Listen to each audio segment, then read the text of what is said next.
Hi, everyone. It is me, Sailor Uranus Amara here, and today I'm going to talk about, you know, I'm going to talk about, was the unstraightened Sailor Moon handled right or wrong?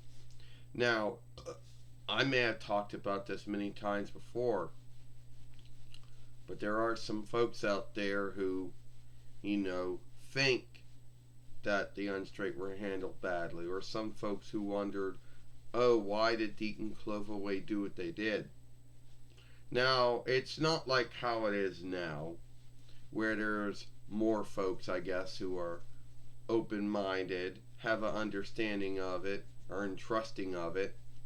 But it doesn't not mean to say there are still folks out there who still think it's wrong, or still think it's sinful, or whatever. There are still those folks out there.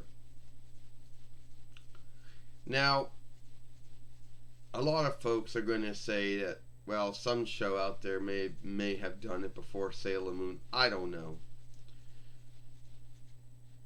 But first off, a lot of folks like to wonder, oh, why did Malachite and Zoisite, why did Zoisite have to become a woman? Now, Dic knew knew that if they did not shift Zoisite to a woman, they had to do this, is that they knew there were some folks out there who would, be angry or over it, who would say, oh, well, my children just watched a show where there were two unstraight folk in it. And Dic knew that some of these folks wouldn't just say, oh, I'm not going to let you watch the show anymore. Some folks would take it up with the folkworks. Some folks would take it up with them. And sense of all that, Dic didn't want to be put in that bind, so that's why Zoisite became a woman. Now I know in every other offshoot of Sailor Moon, Zoisite's a man, but in the Dic world, she's a woman, and it is what it is. And some folks out there can, make a big deal out of it, but it is what it is. So Zoisite had to be shifted to a woman, and at the end of the day, no one out there was going to make a big deal. So Dic didn't want to be put in that bind. Now, by the time Cloverway got the rights to the show, Cloverway, me and Sailor Neptune and Michelle were in the third following. For whatever grounds, we weren't in the third. We were in the fourth. I don't know why. Anyway, yeah, and we were unstraight lovers. And once again, Cloverway and Pioneer, we're going to Pathseeker, we're going to be in that same bind that Dic would have been in. So they had to come up with some grounds to why we had this near kinship. And near kin is what they came up with. Now I know some folks are like, if you live with someone or you happen to be very near to them, you have some near kinship to them. Now some kin are not as near of others, that's true. Some folks are. And and they said we grew up we were near kin to each other. We had a near, kinship to each other. And sometimes it happens, sometimes it doesn't. Now, a lot of folks out there might say, oh, well, Cloverway shouldn't have done it.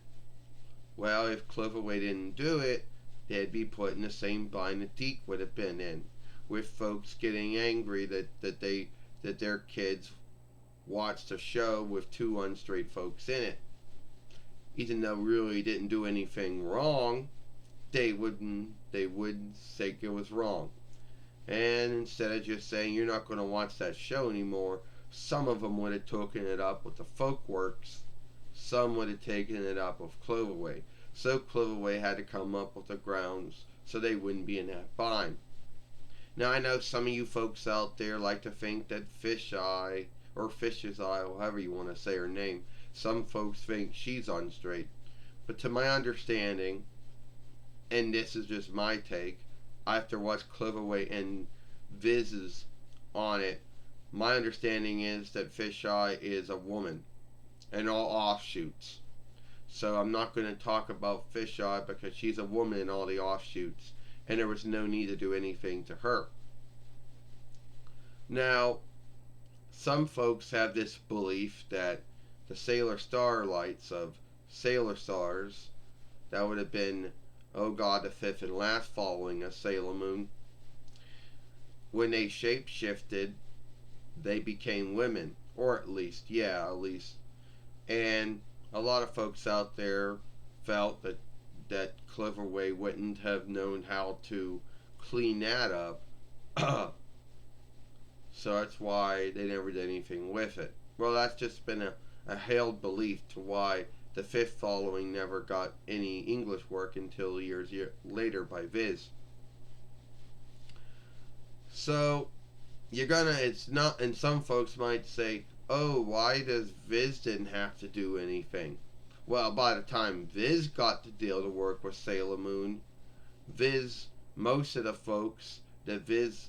those folks were A, more folks were open-minded, B, more folks were entrusting, and C, more folks were taking the time to learn about it. And since Viz didn't really have to worry about that, I guess. So that's why they just put everything in English and kept everything the way it was. Now, does that make Viz a good doer? I don't know. That's someone's belief there. All I know is that back in the day, when Dic and Cloverway both had the rights to work with Sailor Moon, they had to clean out or shift anything that was unstraight. So, yeah. Now, before I end this film, there's going to be someone out there who might take everything the wrong way, and there always is going to be someone like that who thinks that, oh, the unstraight were handled badly in Sailor Moon, or they were played off to be whatever.